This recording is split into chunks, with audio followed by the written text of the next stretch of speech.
इस वीडियो में मैं बात करूंगा कंडक्टिंग सिस्टम ऑफ हार्ट के बारे में। देखो, system generate action potential electrical signals and conducting it as well as, मतलब कि होता है it is due to the presence of special muscles fibre nodals और टिश्यू। ये जो कंडक्टिंग सिस्टम्स होते हैं स्पेशल मसल्स फाइबर के थ्रू होते हैं, जिसको हम लोग पेस मेकर बोलते हैं। और हमारे हार्ट में ये क्या है, SAN साइनो एट्रियल नोड्स है, जिसको हम लोग पेस मेकर ऑफ हार्ट बोलते हैं। ये इलेक्ट्रिकल इम्पल्स जनरेट करते हैं। मैक्सिमम कितना करते हैं, 70 to 75 टाइम्स पर मिनट। एक मिनट में 70 से 75 बार होता है एक्शन पोटेंशियल को जनरेट करते हैं। और ये कहाँ ऐसे नोड किसको भेजता है, AV node atrio ventricular node को। AV नोड किसको भेजता है, electrical impulse bundle of His को। बंडल ऑफ हिस से लेफ्ट और राइट बंडल ऑफ हिस, और वहाँ से फिर परकिंज फाइबर में जाता है। ये मैंने यहाँ पे दिखाया है, देखो ऐसे नोड किसको भेजा, AV node bundle of His से left and right bundle of His और परकिंज से फिर और निकलते हैं, जिसको बोलते हैं हम लोग परकिंज फाइबर बोलते हैं। तो उसी को देखो मैंने बताया बच्चों, क्या साइनो एट्रियल नोड जो होते हैं ये क्या है, मायोजेनिक होते हैं, ठीक है ना, ऑटो रेगुलेटेड होते हैं। इसको मतलब हमारा मतलब ये खुद से क्या करते हैं, अपने आप को इलेक्ट्रिकल इम्पल्स जनरेट करवाते हैं। Generate action potential on it's on, मतलब ये क्या करते हैं, खुद से एक्शन पोटेंशियल जनरेट करते हैं। सिस्टोल का मतलब होता है कॉन्ट्रैक्शन, डायस्टोल मतलब रिलैक्सेशन। और जब ये रेस्ट करेगा और मतलब कि वो मतलब हो गया, उसको डायस्टोल बोलेंगे। जब ये कॉन्ट्रैक्ट इलेक्ट्रिकल इम्पल्स करेंगे उसको बोलेंगे हम लोग क्या, कॉन्ट्रैक्शन। जब कॉन्ट्रैक्ट करेगा उसको बोलेंगे हम लोग सिस्टोल, जब रिलैक्स करेगा उसको बोलेंगे डायस्टोल। अब देखो क्या होता है, SAN ये क्या करता है, जनरेट करता है action potential. Action potential generate क्या कहाँ भेजा, सबसे पहले मैंने अभी कुछ देर पहले आपको वीडियो में देख लेना, मैंने कार्डियक साइकिल में डिस्कस किया। दोनों बोथ एट्रिया राइट और लेफ्ट ऑरिकल्स में जाता है, जिससे क्या होता है, कॉन्ट्रैक्ट करता है, जिसका 0.1 सेकंड तक ये प्रोसेस चलता है। इसके बाद इसी ड्यूरेशन में क्या आता है, ये SAN भेजता है एक्शन पोटेंशियल AVN को। AVN bundle of his right and left bundle of His को भेजता है, ये बंडल ऑफिस परकिंज फाइबर को, जिससे क्या होता है, ये हमारा वेंट्रिकल कॉन्ट्रैक्ट करता है, इसको सिस्टोल बोलते हैं। ये 0.3 सेकंड तक का ये प्रोसेस होता है।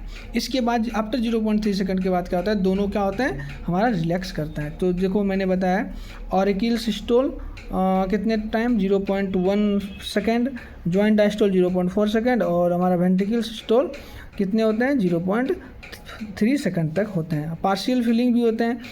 देखो पेसिव फीलिंग जो होते हैं ना, मतलब कि पेसिव फीलिंग 30% तो ऑटोमेटिकली होते हैं। जब कॉन्टैक्ट करने के बाद 70% जो होते हैं, रेस्ट 70% वो एक्टिव फीलिंग होते हैं, ठीक है ना, उसमें जब हमारा कॉन्टैक्ट के कारण होता है। वही देखो लिखा है मैंने क्या बच्चों, ऑरिकल सिस्टोल और ऑरिकल डिस्टोल मिलाकर के 0.8 सेकंड। ऑरिकल सिस्टोल कितने टाइम होता है, 0.1 second. Auricle diastole 0.7 second. Ventricle systole 0.3 second. Ventricle diastole 0.5 second. Joint diastole 0.4 second. उसी पर बेस्ड मैंने यहाँ पे बहुत सारे क्वेश्चंस जो बन सकते हैं उसको मैंने डिस्कस किया है। जैसे देखो ऑरिकल सिस्टोल और ऑरिकल डायस्टोल दोनों मिलाओगे तो 0.8 second. Ventricle systole ventricle diastole मिलाओगे भी तो 0.8 सेकंड। उसी को मैंने यहाँ पे डिस्कस कर दिया है।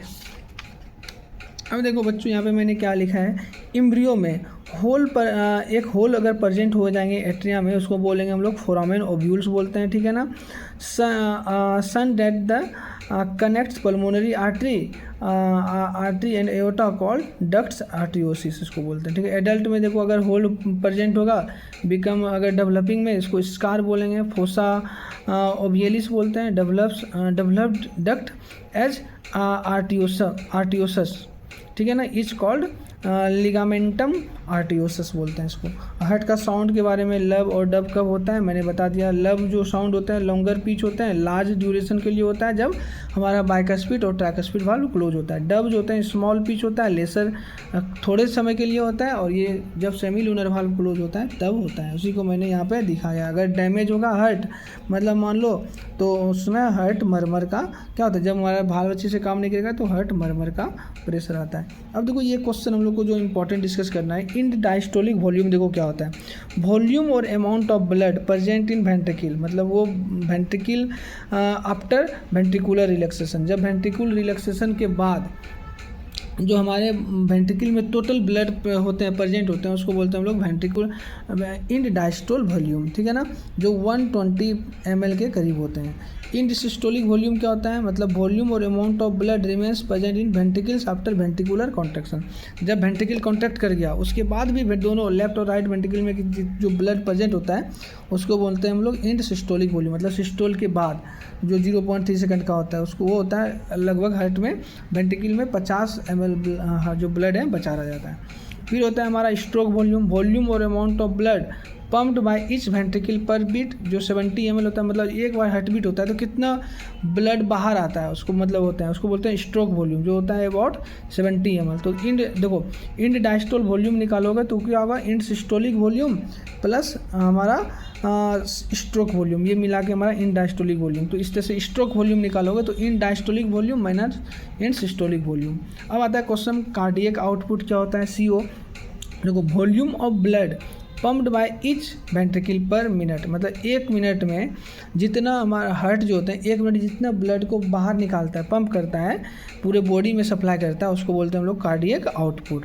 तो CO इक्वल टू क्या होता है, SV, मतलब stroke volume into heart rate. अगर मान लो स्ट्रोक वॉल्यूम कितना है अबाउट 70 ml और हार्ट बीट मान लो क्या 70 बीट, मतलब एक मिनट में 70 बार हमारा हार्ट बीट हो रहा है, तो अबाउट 5040 ml होता है। मतलब हमारा हार्ट जो होते हैं एक मिनट में 5 लीटर जो होते हैं ब्लड को पंप करता है, ठीक है ना। और देखो क्वेश्चन मैंने बनाया है, एक क्वेश्चन है, मान लो क्या ए पर्सन सोच कार्डियक आउटपुट 6 लीटर पर मिनट। मान लो क्या एक पर्सन है जो एक मिनट में क्या कर रहे हैं ना, 6 लीटर ब्लड को क्या कर रहे हैं, पंप कर रहे हैं, और उसका इंड डायस्टोलिक वॉल्यूम कितना है 190 ml। What will be the heart rate if stroke volume is around, अगर स्ट्रोक वॉल्यूम क्या होगा अराउंड 140 ml होगा। देखो cardiac output equal to formula क्या होता है बच्चों, हमारा स्ट्रोक वॉल्यूम इंटू HR मतलब हार्ट रेट, ठीक है ना। मतलब 6 कार्डियक आउटपुट कितना है 600 ml और हमारा स्ट्रोक वॉल्यूम कितना है मेरा 140 ml। तो अब देखो स्ट्रोक वॉल्यूम कैसे निकाला मैंने, end diastolic volume, stroke volume equal to formula क्या होता है SV इक्वल टू होता है end diastolic volume minus ESV। अब देखो स्ट्रोक वॉल्यूम मेरा कितना होता है बच्चों, जनरली 70 ml होता है, ठीक है ना। स्ट्रोक वॉल्यूम जो एक बार में, और उसमें कितना है मेरा इंड डायस्टोलिक वॉल्यूम कितना है 190 में 70 में घटा दूंगे तो इंड सिस्टोलिक वॉल्यूम निकल जाएगा ना मेरा। तो इस तरह से मैंने 140 इंटू HR कर दिया, ठीक है ना। तो HR इक्वल टू क्या होगा 6000 ml, 6 लीटर है तो 6000 ml डिवाइड बाई 140, तो 43 बीट पर मिनट, मतलब एक मिनट में कितना बीट हो जाएगा 43 बीट पर मिनट हो गया मेरा, ठीक है ना। इस तरह से निकालना है, तो इस तरह से आप लोग को कंप्लीट कर लेना है, ठीक है ना। जो मैंने दिखाया, अच्छा सॉरी EBS कितना है मेरा 50, तो स्ट्रोक वॉल्यूम इक्वल टू क्या हो जाएगा मेरा, stroke volume 190 minus 50 equal to 140, stroke volume कितना है 150 ml। तो मतलब बहुत ज़्यादा निकाल रहा है, नॉर्मल कंडीशन से बहुत ज़्यादा निकाल रहा है, डबल निकाल रहा है। अब देखो उसी तरह क्वेश्चन यहाँ पे और भी है, the root of action potential of heartbeat, तो SA नॉट से AB not bundle of his Purkinje fiber, the love sound of heartbeat produced during which phase of cardiac cycle, during ventricular systole, the reason why tricuspid valve close, attempt back, मतलब ये क्या कहता है back flow of blood को रोकने के लिए, what is the time period of ventricular systole 0.3 second, और what is the accurate formula of stroke volume का एक्यूरेट फार्मूला इनमें से नहीं दिया हुआ है। बाकी स्ट्रोक वॉल्यूम का एक्यूरेट फार्मूला तो मैंने यहाँ पे आपको दिखाई दिया है, end diastolic volume minus end systolic volume. तो बच्चों आपको ये दोनों टॉपिक समझने में कोई दिक्कत नहीं हुआ इस वीडियो में, इतना ही, बाय बाय।